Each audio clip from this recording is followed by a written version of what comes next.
Kalian pasti pernah mendengar atau melihat kata-kata yang membentuk menjadi sebuah singkatan. Sebut saja MR, merupakan singkatan dari Mister.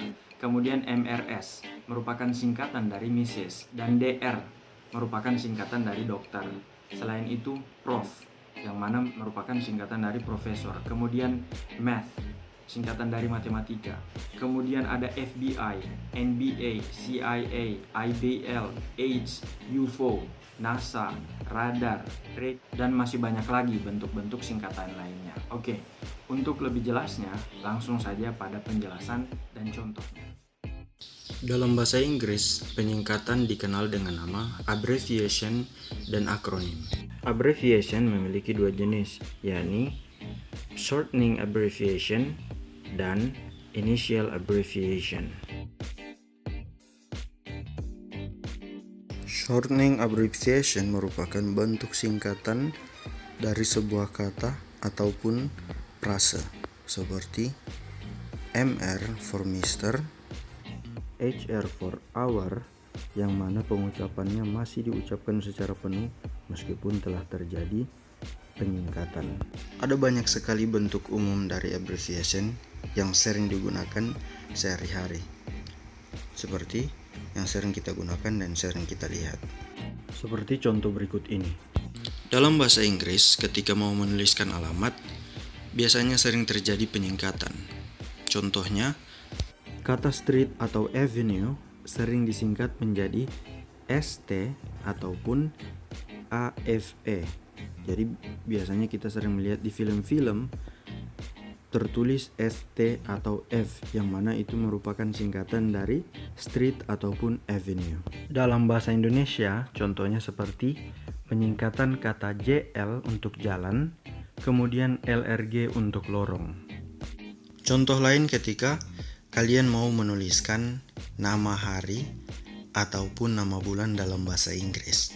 Contohnya, Monday disingkat menjadi MON, Tuesday disingkat menjadi Tues, Wednesday menjadi Wed, Thursday menjadi Thurs, Friday menjadi FRI, Saturday menjadi Sat, and Sunday menjadi Sun. Dalam bahasa Indonesia pun juga demikian. Untuk penulisan hari, biasanya disingkat.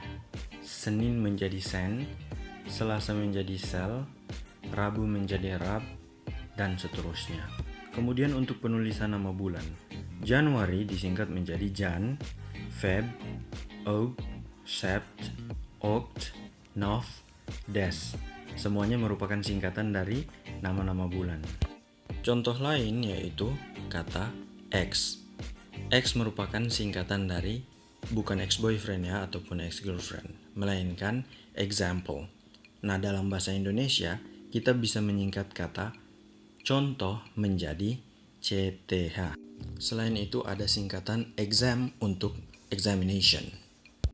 Selanjutnya kata-kata yang bermakna ukuran. Contohnya kg untuk kilogram, cm untuk sentimeter, kemudian in untuk inci. Selain itu yang sering kita lihat yaitu tinggi suatu gunung. Misalnya tinggi Gunung Rinjani mencapai 5000 mdpl. mdpl di sini merupakan singkatan dari meter di atas permukaan laut. Jadi tinggi Gunung Rinjani sekian meter di atas permukaan laut. Kemudian kata yang disingkat menjadi FS, yang mana merupakan singkatan dari versus. Ada banyak sekali contoh-contoh abbreviation. Pada gambar ini terdapat beragam abbreviation berdasarkan jenis katanya. Dimulai dari kata postal terms, direction, titles, measurement, business terms, and time. Secara teknis, initial abbreviation merupakan susunan huruf depan dari sebuah kata ataupun frase yang kemudian disingkat tapi tidak diucapkan sebagai kata, melainkan diucapkan huruf per huruf. Nah, hal ini bisa sangat membingungkan karena bentuknya yang hampir sama dengan akronim. Untuk itu, langsung saja ke contohnya. Contoh dari initial abbreviation, di sini kita punya ATM untuk Automate Teller Machine, kemudian NFL, National Football League, kemudian FAQ, Frequently Asked Question. Contoh lainnya yaitu BRB, Be Right Back, IDK, I Don't Know, AC, Air Conditioning, aka also known as FYI. For your information, kemudian ada LCD, Liquid Crystal Display. Contoh lain berupa penyingkatan nama sebuah negara. Misalkan UK untuk United Kingdom, kemudian USA untuk United States of America, kemudian INA untuk Indonesia, dan masih banyak lagi. Selain itu, penyingkatan ini juga terjadi pada nama-nama organisasi atau lembaga di suatu negara. Misalnya FBI. FBI itu merupakan singkatan dari Federal Bureau Intelligence. Kemudian ada IBL. IBL merupakan nama organisasi olahraga di Indonesia, yaitu Indonesian Basketball League. Selanjutnya ada TNI untuk Tentara Nasional Indonesia. Pada dasarnya, akronim dan initial abbreviation merupakan singkatan dari sebuah suku kata atau sebuah frase.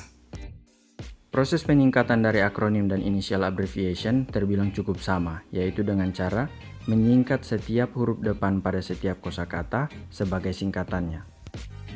Namun berbeda dalam hal pengucapan. Pada initial abbreviation, singkatannya dilafalkan per huruf. Contohnya FBI. Berbeda dengan akronim. Singkatannya dilafalkan layaknya sebuah kosakata. Dengan kata lain, akronim dapat menghasilkan kosakata baru. Contohnya scuba. Kita jarang sekali mengetahui fakta bahwa scuba sebenarnya merupakan akronim dari Self-Contained Underwater Breathing Apparatus. Contoh lainnya yaitu radar, radio detection and ranging, scuba, Self-Contained Underwater Breathing Apparatus, NASA, National Aeronautics and Space Administration. Selanjutnya yaitu laser, light amplification by stimulate emission of radiation, POTUS, President of the United States, GIF, Graphics Interchange Format, SIM card, Subscriber Identification Module, ZIP, Zone Improvement Plan, AIDS, Acquired Immune Deficiency Syndrome. Dengan kata lain, abbreviation dan akronim merupakan bentuk singkat dari kata-kata dan frase-frase. Adapun fungsi dari abbreviation dan akronim itu sendiri yaitu untuk menghemat waktu dan memberikan banyak ruang dalam hal penulisan. Sekali lagi, proses penyingkatan dibagi menjadi dua, yaitu abbreviation dan akronim. Abbreviation terbagi ke dalam dua jenis. Yang pertama, shortening abbreviation dan initial abbreviation. Adapun proses penyingkatan dari shortening abbreviation yaitu pemilihan huruf yang akan dijadikan singkatan bisa dari awal kata, tengah kata, atau di akhir kata. Berbeda dengan initial abbreviation. Proses penyingkatannya memilih huruf depan pada setiap kata sebagai singkatannya dan diucapkan dengan cara huruf per huruf. Sedangkan akronim, proses penyingkatannya dilakukan hampir sama dengan initial abbreviation, yaitu dengan memilih huruf depan pada setiap kata yang akan dijadikan sebagai singkatan, namun pengucapannya layaknya mengucapkan sebuah kosakata. Dengan kata lain, akronim dapat menghasilkan kosakata baru, seperti contoh yang saya sudah sediakan tadi. That's all I can tell. Hopefully you can understand that. And by saying Alhamdulillahirabbil alamin, see you on the next video. Wassalamualaikum warahmatullahi wabarakatuh.